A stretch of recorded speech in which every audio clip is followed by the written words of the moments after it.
Bismillahirrahmanirrahim. Waltakum minkum ummatun yad'una ilal khairi wa ya'muruna bil ma'rufi wa yanhauna 'anil munkar. Alhamdulillah wassalatu wassalamu ala rasulillah ma ba'd.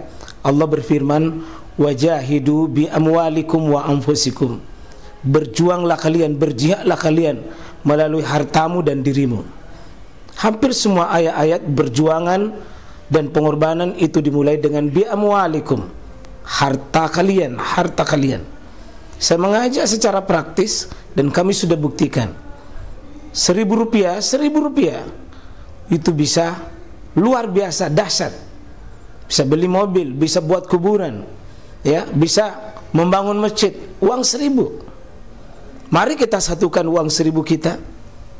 Nanti kami jemput di rekening ini, insya Allah bisa kita buat. Di rekening ini, insya Allah kita buat sebuah kekuatan umat dengan 1.000 rupiah. 1.000 rupiah dahsyat. Assalamualaikum warahmatullahi wabarakatuh. Alhamdulillah, kita sekian lama sudah di pembahasan taharah. Tahunan kita membahas dan kini kita sudah masuk di kitab yang berikutnya, yakni kitab sholat. Kurang lebih 160 hadis kita sudah bahas. Ini kitab yang saya yakin hari-hari kita jalani dan hari-hari kita lewati, maka tentu pembahasannya sangat kita butuhkan. Dan saya kira di semua pengajian-pengajian tentang kitab fikih pasti lewat di sini. Alhamdulillah jamaah sekalian, kita berdoa kepada Allah Subhanahu wa taala semoga pembahasan kitab salat ini Allah berikan tambahan ilmu kepada kita dan ada tambahan semangat kita dalam beramal, khususnya menata salat kita, baik dalam sisi menjaga waktunya yang mulai oleh Imam Ibnu Hajar Al-Asqalani sebagai penyusun kitab ini memulai bab salat itu, kitab salat dengan babul mawaqit, bab tentang waktu-waktu salat. Kurang lebih nanti 23 hadis kita akan baca di kitab ini. Di 23 hadis itu bicara tentang dua pokok pembahasan besar. Waktu salat yang afdal, waktu salat yang boleh, dan waktu salat yang makruh. Dan ada nanti di pembahasan ini waktu dilarang salat menurut versi penulis kitab ini. Alhamdulillah, kita terima kasih dan doakan penulis kitab Ibnu Hajar telah membantu kita mendekatkan kepada Nabi, mendekatkan kepada sunnah lewat ilmu beliau. Ibnu Hajar Al-Asqalani sebagai seorang al-hafiz di dalam ilmu hadis luar biasa. Nanti sesudah bab ini, bab tentang azan dan seterusnya bicara tentang salat. Alhamdulillah jemaah sekalian, tentu dimulainya dengan bab tentang babul mawaqit, bab tentang waktu salat, untuk mengajarkan seorang muslim disiplin ibadah.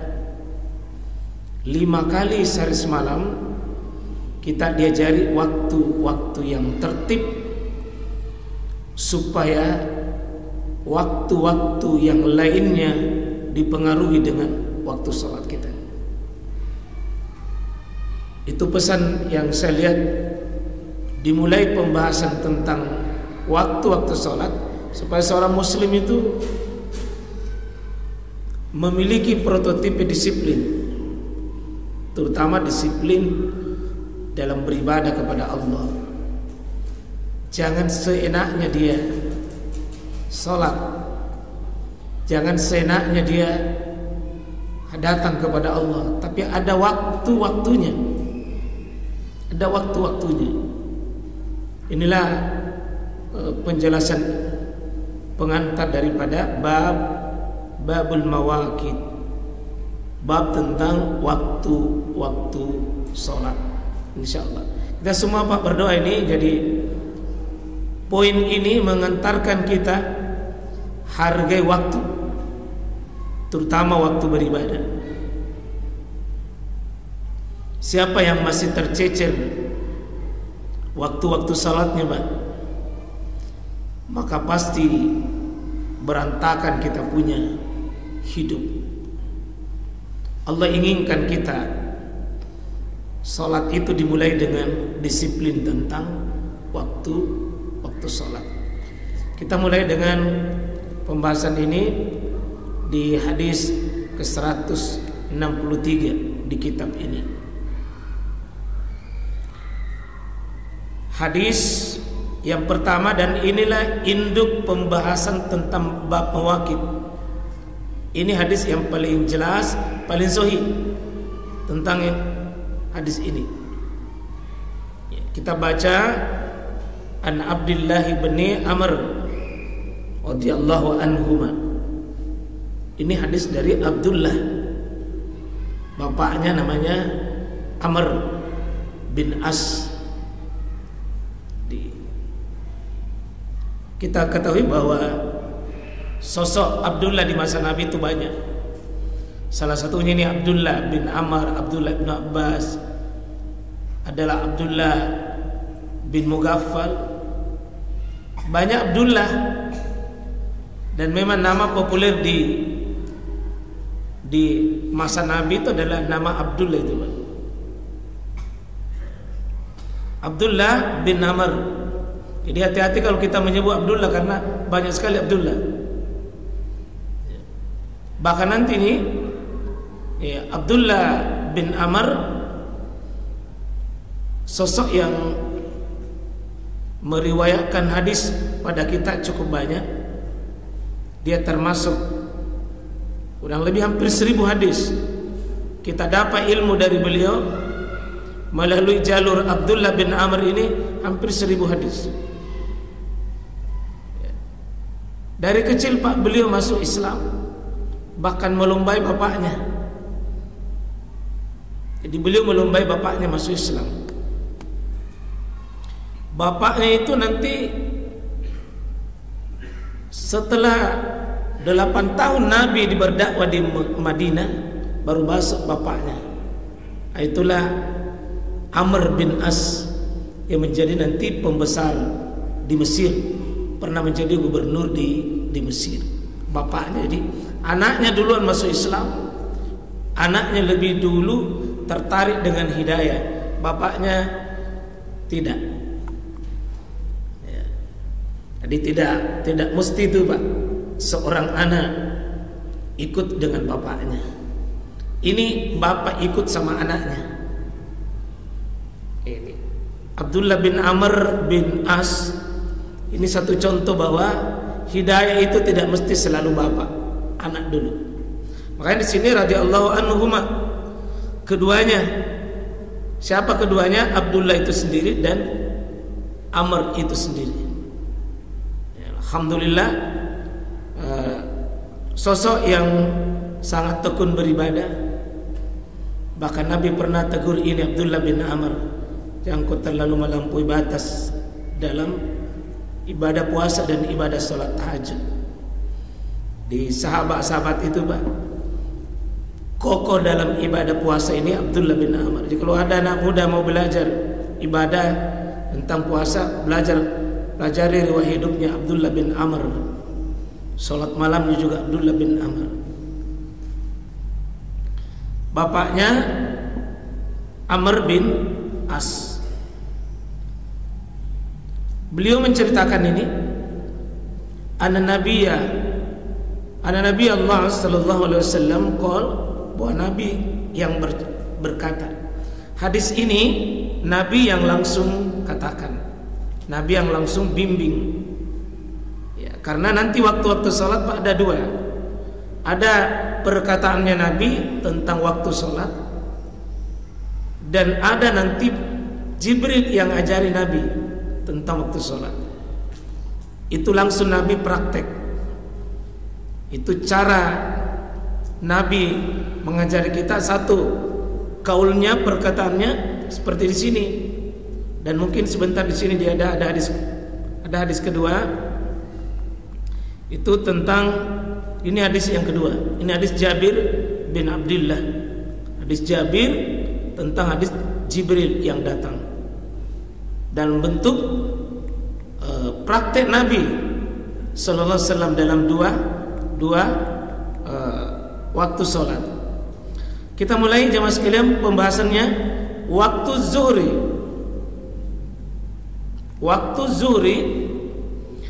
zuhri itu waktu awalnya adalah dimulai iza zalat syamsu, apabila matahari sudah zalat, artinya tergelincir, sudah lewat persis di tengah. Itu waktu awal. Jadi duhur itu dengan isyarat alam ini semua. Belum ada begini dulu Pak, nggak ada pijama apa itu, nggak ada, semua pakai alam semua, alamiah itu. Waktu zuhur itu dimulai dengan zalat syamsu. Ya. Waktu duhur dimulai ketika ini, waktu dimulai ini iza itu menunjukkan awal. Waktu duhur dimulai dengan zalat syamsu, dimulai di sini. Jadi semua waktu sholat itu Pak ada waktu awalnya, ada waktu tengahnya, ada waktu akhirnya. Ada awal, ada tengah, ada akhir. Duhur awal jika sudah lepas tergelincir, itu sudah masuk. Makanya jangan terlalu cepat duhur kalau belum tergelincir, karena bisa jadi masih masuk ke waktunya duha. Kalau sudah lepas waktu duha, itu ke waktu duhur. Wa kana zillu rajulu katulihi ma lam yahdurul as'a. Kapan itu batas terakhirnya? Ketika zillur rajuli katulihi, ketika bayang-bayangan seseorang ketika berdiri Pak, bayangan benda jika sudah sama panjang dengan bentuk aslinya, itu waktu akhir. Kalau mau cek Pak, karena ini sekarang ini mungkin tidak banyak yang begini. Tapi kalau mau cek, kalau matahari lagi terang, untuk ceknya itu mau lihat berakhir masih ada duhur atau tidak, ambil sebuah benda atau bayang-bayangan kita. Jika bayangan kita di sini Nabi masih menggunakan alam, sistem alam yang bicara. Ketika wakana zillu, bayang-bayangannya ar-rajul, laki-laki seseorang itu katulihi malam yahdur, itu waktu terakhir itu, yakni adalah waktu bayang-bayang itu sepanjang dengan bentuk aslinya. Jadi kalau bayang-bayang ini benda sudah sama panjangnya dengan bentuk aslinya Pak, itu waktu akhir. Masih, tapi itu waktu paling terakhir. Seandainya sholat di sini 1 rakaat pun didapat di waktu ini, tetap sah sholat duhur. Seandainya cuma 1 rakaat saja didapat di sini, masih ada malam yahdur al-asr, sebelum datang waktu asar. Jadi kalau sudah lepas mi itu, lepas mi 1 sama panjang, kalau sudah lebih panjang nih bayangan dibanding aslinya, sudah lebih panjang aslinya, maaf, bayangannya dibanding aslinya Pak, sudah asar itu, sudah asar. Berarti tanda alam yang dipakai. Kalau sudah lebih panjang benda bayangannya dibanding aslinya, sudah masuk asar, sudah habis waktu duhur. Siapa yang sholat duhur di waktu itu, maka dia telah menggunakan waktu yang terlarang karena bukan waktunya. Jadi ada waktu awal, ada waktu akhir. Sekarang waktu awal asar itu adalah ketika lepas sama panjang, lepas salah panjang, sama panjang. Jadi kalau ini lepas sama panjang bendanya, begitu lebih panjang bayangannya dibanding aslinya, sudah masuk asar. Sudah masuk asar. Kapan berakhir? Waktul asri malam tasfarras syams. Waktu asar itu adalah ketika belum menguning matahari. Jika matahari sudah kuning, selama belum, maka itu waktu asar. Selama tadi bayang-bayang banda itu lebih panjang dibanding aslinya, dan selama belum menguning mataharinya. Ya, dulu Pak, orang menggunakan ini sesuatu semuanya ru'yah, tidak ada hisab, tidak ada. Dulu semuanya ru'yah Pak. Ya, sekarang ini sudah hisab semua orang. Tidak ada yang pergi melihat, ya, tidak ada yang melihat matahari sekarang. Pergi semua jam. Ya. Cuma hati-hati mama kalau jam Pak ya, karena jam tidak selamanya benar. Tergantung siapa yang setelki, bagaimana kekuatan baterainya, dan ya apakah jam itu elektronik, bisa lompat, bisa jadi. Nah, wa waktu sholatil maghrib. Jadi sudah bisa Pak 2 waktu sholat ini jelas. Waktu sholatil maghrib, sholat maghrib itu ya malam. Jadi ketika tadi mulai menguning itu matahari, maghrib itu sudah lepas asar. Jadi setiap waktu itu waktu sholat Pak. Setiap waktu itu waktu sholat. Dan ini yang dimaksud dengan ayat Al-Quran, inna sholata kanat alal mu'minina kitaban mawquta. Sesungguhnya waktu-waktu sholat itu sudah diaturkan waktunya. Ini seorang muslim tidak boleh dia remehkan ini waktu-waktu sholatnya, karena sudah ada itu. Meskipun ini sangat longgar Pak ya, kita akan lihat hadis yang kedua sebentar. Itu rahmat sekali Islam itu, kita lihat itu waktu sholat. Ada waktu awal, ini ada waktu awal, ada waktu yang akhir ya. Cuma disebutkan ini cuma waktu awal dan waktu akhir dalam bentuk perkataan Nabi sallallahu alaihi wasallam. Waktu salatil maghrib malam yagib asyafaq ya. Waktu salat maghrib itu ada belum pergi selama belum hilang itu asyafaq, yang warna merah itu. Kalau masih ada itu warna merah di sebelah barat, si maghrib. Orang-orang tua kita dahulu Pak, itu kita pakai. Itu kita pakai. Semua tanda-tanda alam saja.